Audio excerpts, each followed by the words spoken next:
episode number 4.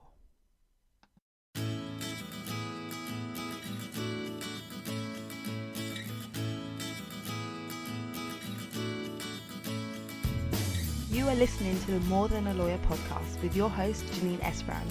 I'm here to help lawyers and mums to thrive in their careers and motherhood. I share tips, strategies, and inspirational conversation with awesome women to help you reduce the struggle in your juggle. Hello and welcome to the show. If you have ever thought about changing career tracks, this episode is for you. My guest today is going to speak to us about her transition from her Navy career to running her own virtual assistant business and being a mum of 3. We also talk about making time in your schedule for what is important by meal planning and getting intentional with your time. Without further ado, let's jump into my conversation with Danielle Roberts. I just want to welcome to the show, Danielle. Please, can you just share with our audience a bit about yourself? Introduce yourself. Thank you so much for having me. It's a pleasure to be here and so much fun to chat with you.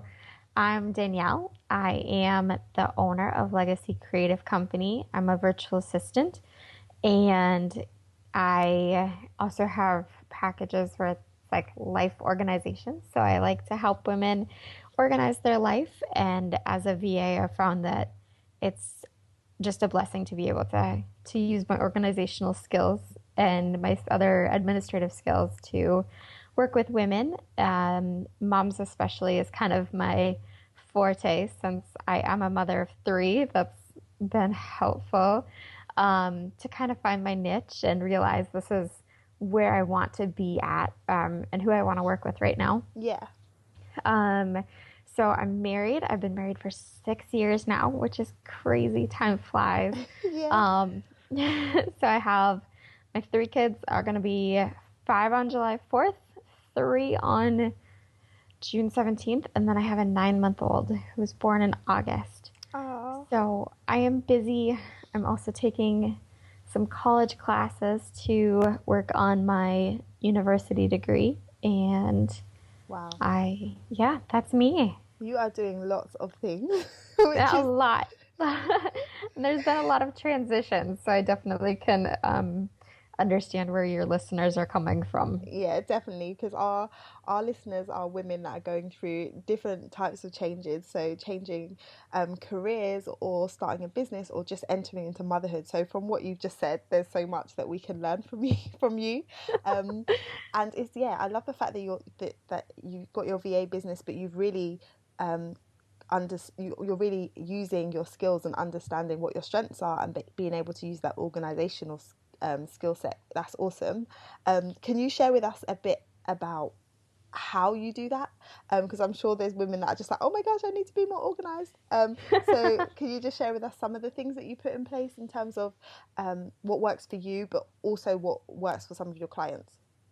Yeah, so my first spot that I usually start is having a planner or a diary, as the British call it.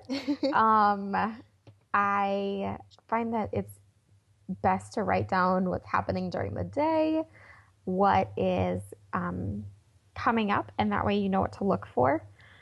My favorite that I use right now is the Emily Lay Simplified Planner, and it's great because it's got the full month-long view, and then it's got the day-to-day broken down, so it's by hours, and then you have a to-do list as well on the other side. So you know, okay, I have this going on at 10 o'clock, but I also have this, and this due. Mm-hmm. So for instance, today, I have, the interview, and then I had some quizzes due for my class and homework, and then it's my mom's birthday. Okay. So I was like, okay, I know what my day is going to look like. I have it scheduled out, and I know where I need to put my resources because time is very precious, especially when you're going through a transition. There's a lot going on. Having 3 kids, holy crap, there's a lot going on. So knowing how I'm allocating my time is very important to me. Another way that I do that is by meal planning, and meal planning is essential for me in running my household, because if I go to the store and I'm just picking up a couple of things, I don't I'm not using my time well. Like if I can go to the store and buy what I need for, 2, 3 days, like meals for the whole week, depending on the freshness of the produce and Yeah. all that, then if I've got it all set out for the week, I know what I'm going to eat, what I need to buy, and I can use my time to the best of my ability. And then my kids are really good. So we usually hit up the store on like Monday morning or something. And I'll have planned out my meals. Sunday is my meal planning day. Saturday, Sunday are my meal planning days. So I get all the food that I need. And then my kids and I go to Target, or, our store here, and we get what we need. Okay. And they know that that's what we're going to be doing because I tell them either the night before or I tell them that morning, and they understand like, hey, we're going to go shopping, and we just get it knocked out.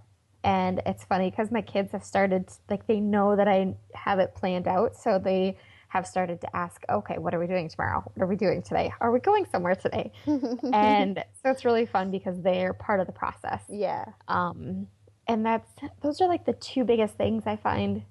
And then not overscheduling yourself. Yeah.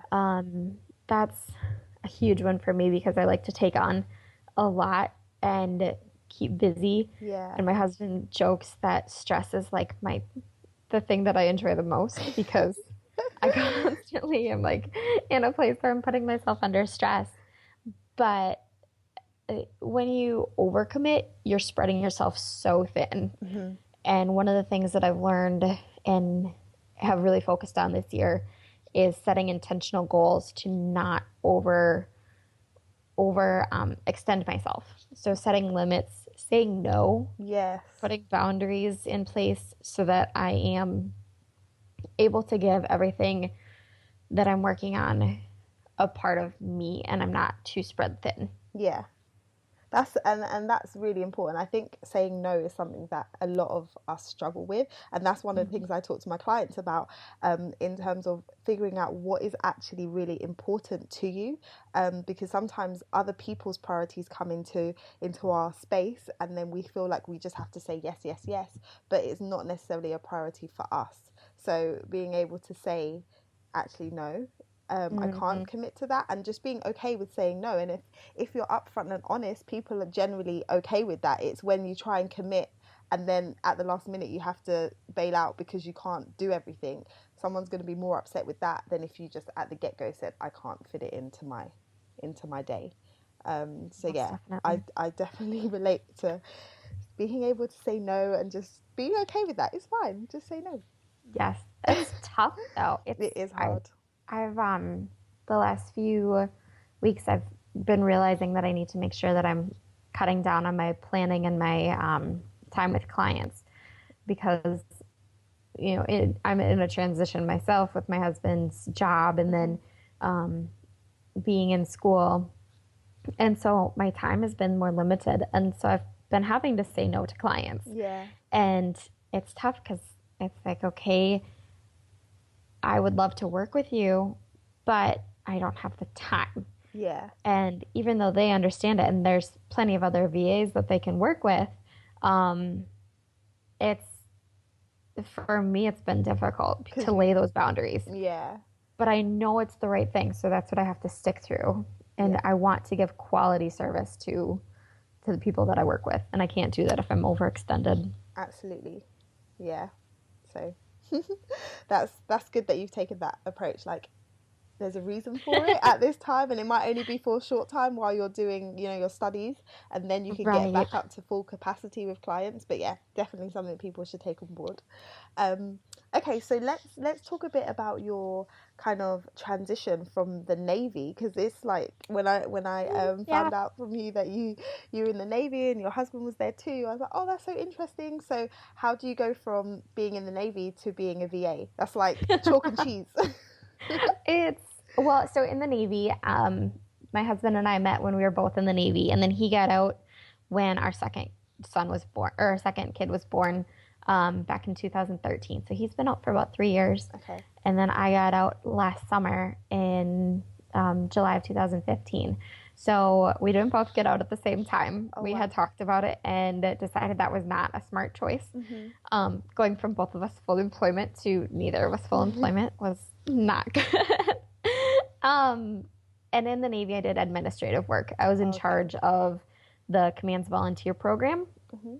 And so I was orchestrating 1,800 people, hours for, how many ever people, setting up different events.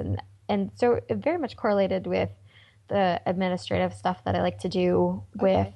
being a virtual assistant. Yeah. And when we were in, let's see, when we were in Hawaii, I started Legacy Creative Company in December of 2014. And it was through talking with a friend and realizing that I really enjoyed helping small business owners because she herself is a small business owner. Okay. And so we we were sitting and just talking and I was giving her suggestions and then kind of on the way home I was like, I really enjoy doing this. Like this is something that I could see doing. And more of like the small business coaching and strategy. And then so I started the company like within the next few days. I was like, okay, I'm going to do this. And then at the same time, it started to hit me, well, I can't do small business strategy and coaching until I figure out how to run a small business. Yeah. And so I started looking at what was available and found that virtual assisting was something that I could do while I was still in the Navy. And so when I got out, I had my son right after I got out. So it was at like a couple months old that I was really ramping up my business Yeah. and able to take what I had learned in the Navy and just the organizational skills and time management and put it to practice with my VA work. Yeah, I love that you've taken what you learned in the Navy and all of that experience that you gained in your time there, and now you've put it into your business. Because I think a lot of people, when they're looking at career change, they have a very much a black and white view. So they think, oh, I've trained as a lawyer, I've trained as an accountant. Like what else could I do? Instead of looking at the actual skills that they've gained and what they enjoy doing and thinking how can those skills be transferred to another industry or another way of working or building a business. So yeah, I think it's really important to not necessarily look at the title, but look at what you actually do and what you enjoy doing Yes. when you're So if looking at there's change. most definitely, if somebody is looking at changing a career, it's really, really good to write down what they enjoy about it, what they enjoy about their previous career, or what they believe that they'll enjoy about their next career, and Yeah. see if they can like rate the strengths or just give more of an idea of what it is that they want to move into. Yeah. For me, I really enjoyed the administrative stuff, like I said, and working with people. I've always really had a passion for working with women, especially. And so it was fun to see, okay, I can take those passions, those things that I enjoyed and the skill sets and just shift them over. Yeah. You're going to be doing different things, but it's always important to keep in mind that even if it's a job that you hate, there's still things that you enjoy or still things that you're good at, and then you can move those over. Yeah. And it's not like there's fluidity in motion and everything. And even if it's something that's not a skill that you're using in your current job, it might be something that you learned when you were a teenager. Yeah. And picking up like, okay, I can take whatever skill it was that I learned in my first job, like customer relations or something, and move it into what you want to go into. Yeah. That's great advice. So what would you say then in terms of your transition have been your any challenges that you faced? So we all face challenges, and sometimes we're in a place where we're going through something and we feel like, I'm the only person dealing with this, or like, how am I going to get through? And so it's always good to hear from other people, what challenges they faced and how they overcame them. So could you share with us a bit about any that you did? We moved from Oahu, Hawaii to Wisconsin And at the same time, I was 36 weeks pregnant. Wow. And yes, so like I said, I got out of the Navy and I had my son straight away. Um, so we lived in my parents' basement for a couple of months while we were looking for a house to rent and making sure our finances were good. Um, and then my son was born 3 weeks after we moved. And so we had just bought a minivan and we're like, okay, he can come now. Like we've got enough seats in the car. Um, so there were a ton of challenges in that with not only the emotional challenges between moving, because moving is a huge stress, Yeah. and having a job change is a huge stress, and then adding another little life form to something that you're trying to take care of. Like they're all huge. And really staying grounded in why it was that I wanted to do what I wanted to do was the biggest motivation. Okay. We, my kind of background in transitioning was I wanted to have more time for my family and be the type of mother that I wasn't able to be while I was in the military, Okay. just because I was getting possibly looking at deployment. And I was like, I can't leave my kids. I had thought that I could, but then after getting into motherhood, I realized that that wasn't something that I could just up and leave my kids for 9 months. Yeah. And there are a lot of great and wonderful women and wonderful mothers that have that ability, but that's not me. And so having that why it was that I was transitioning from the military to, I didn't even know how it was going to work out to own my own business. And then having my husband move with me and kind of follow me, that's a lot of upheaval. And I wanted to make sure that you, like, as you're going through challenges, you really have to focus on, even if it's a small dot in the far distance, like that light shining. Yeah. And that's what it is that you're transitioning for. Yeah. And my challenges. So I now kind of base everything that I'm doing on, and even with work too, this is one of the things that I've had in the back of my mind as I'm like saying no to people is I want to be there for my kids.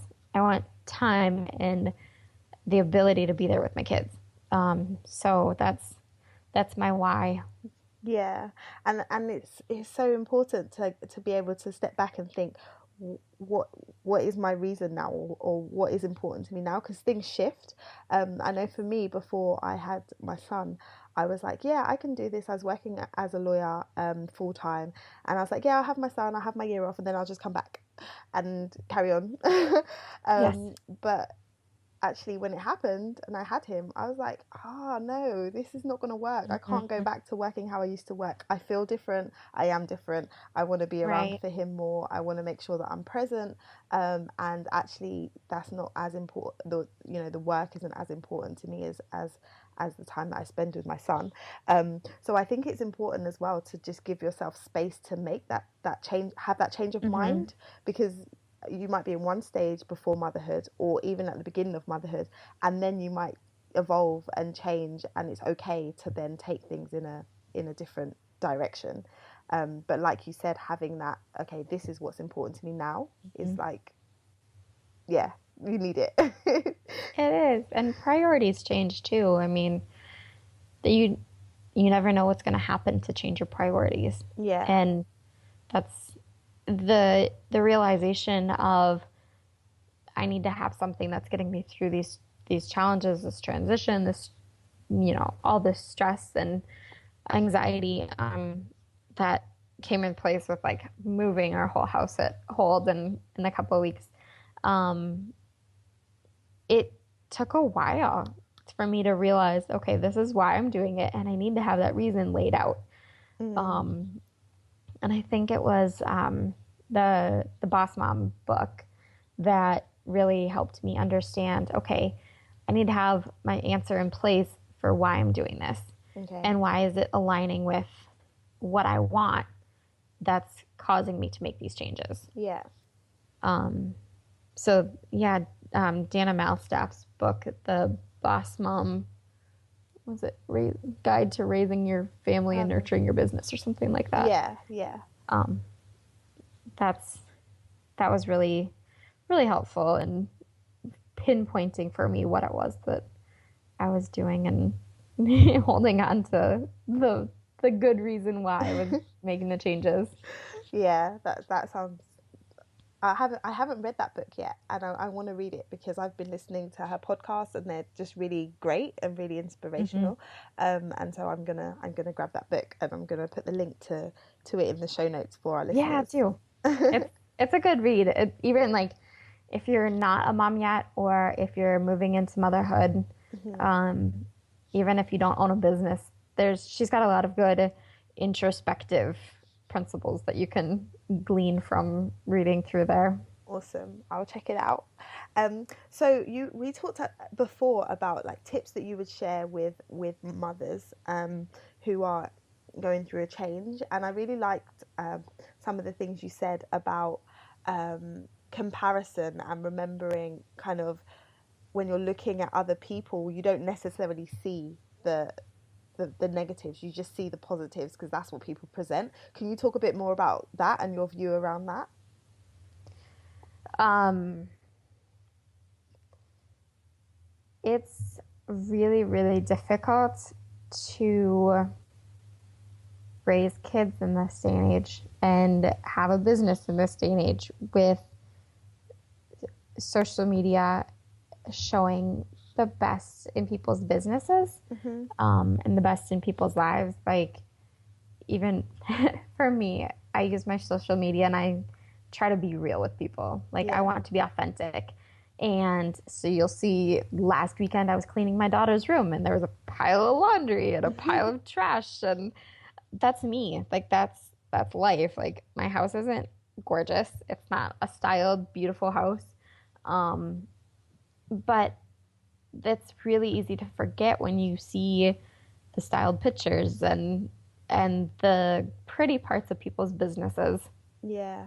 And you just have to remember that what you're looking at is the end result, Mm-hmm. and what's happened is all the behind the scenes. Mm-hmm. So, I can take a pretty picture of my living room once I clean everything up, but that's not real. Because Like, you had to it's clean all it the all junk up. goes back. Yeah. Yes. It all goes back. Um, and so it's it's just really important, because if you start comparing what you're doing or what you're seeing to what's going on in your life, you're going to be so unhappy, Mm-hmm. because it's not like that. Yeah. Like, my house, my house is never going to be perfect. I've just come to that understanding because I've got three Three kids. kids, three young Three kids. kids. Yes. There's toys all over. And, I don't have time to clean like a regular person might have time. Um, but I'm okay with that. I've come to terms with the fact that it's going to be a little bit cluttered, but that means that I'm living life to the fullest, Yeah. and I'm allowing my kids to play and to explore and to learn and build themselves up to be the best that they can be.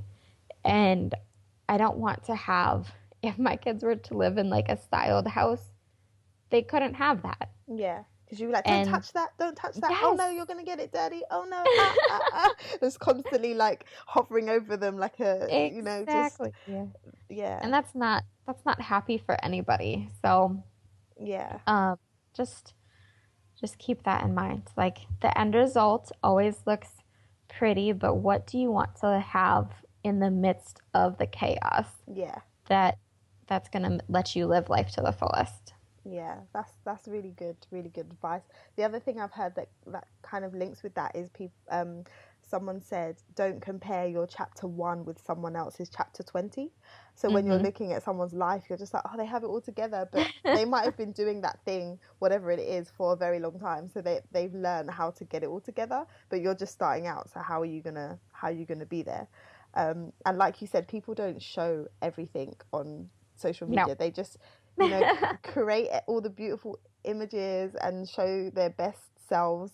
And so, but it's crazy how we forget that. And you can be sitting Mm-hmm. having a bad day, and then you decide to scroll through Facebook or through Instagram, and then see how wonderful everyone else's life looks, and then you finish that period of time, and then you're just like, oh, my life's so boring, or oh, I need to, and it's just not realistic. So No. it's awesome that you're, on your platforms, you're trying to be open with people and real about what it really is, because I think more people should do that. I think so. And I strive to be different. I strive to be that encouraging. I actually have a mission statement for my social media, Hmm. and it's to be encouraging and empowering and authentic as possible. Okay, that's awesome. And so that's very much like I will show you how dirty my house is. Like I'm gonna say like, hey, doing the dirty dishes today, like not fun, but my family needs to eat. Yeah, yeah, And so it's good to have that. And my challenge is for people that are listening to break with the perfect. yeah, Everything doesn't have to be pretty stock images or stock photos or just right lighting, everything perfect. Like, yeah, that's good to look at, but it's not real. yeah, And do we want to be our real selves, or do we want to be a copy of who we think everybody wants us to be? yeah. That is an awesome. Yeah, I love this. I love it. That's inspiring for me in itself. It's just remembering that you are the only version of you that has ever and will ever exist. So just own it and just be it, and then just share, your personality with the world, because they can't get it from anyone else. So there's no point Right. trying to copy other people.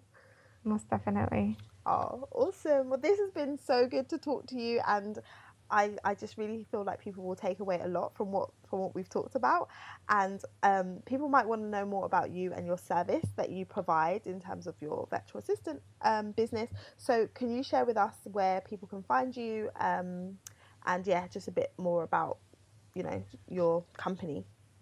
Sure. You can find me at legacycreativeco.com.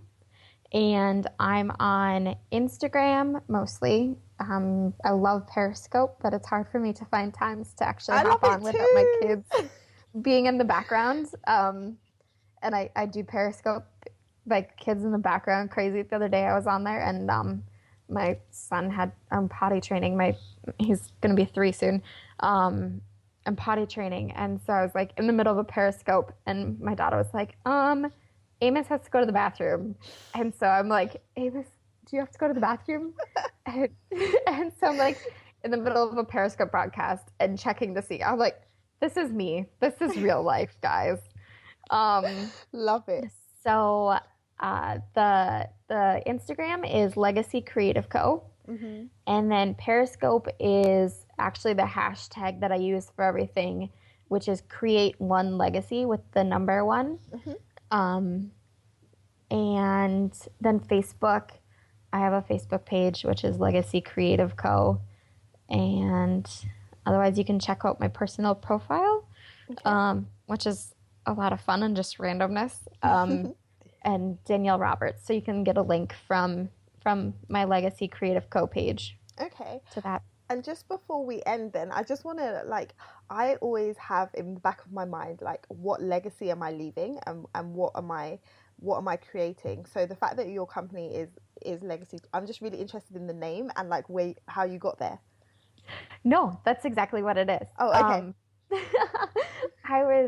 But I'm really bad at naming things, like even blog posts. I'm like, what name? Like, it's a good thing I don't have problems naming my kids, because if I have any more kids, that would be a difficult thing.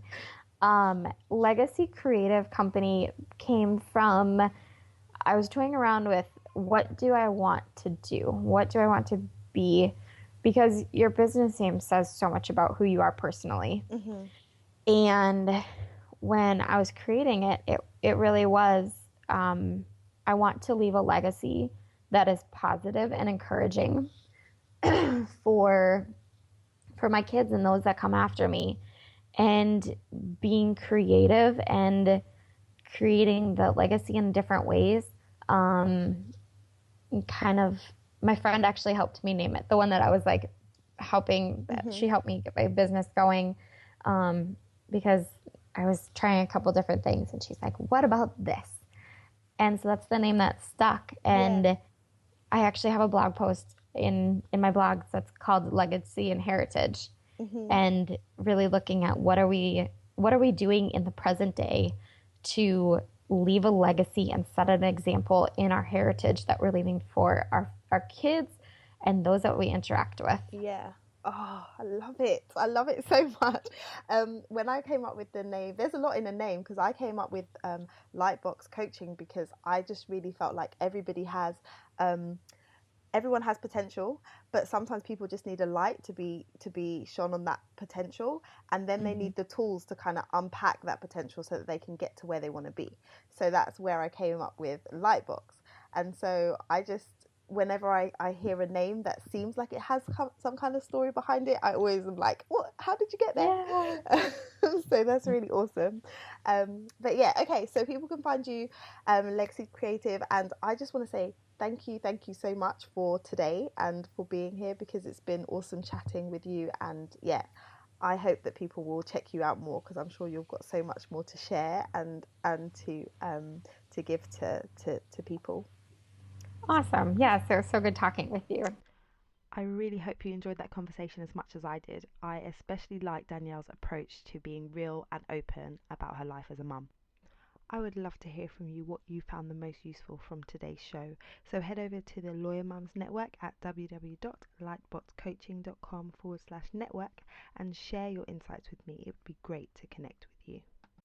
If you enjoyed the show today, it would be great if you could leave a rating and review on iTunes so that more lawyers and mums just like you can learn about this show. That brings us to the end of today's show. I look forward to catching you in the next episode.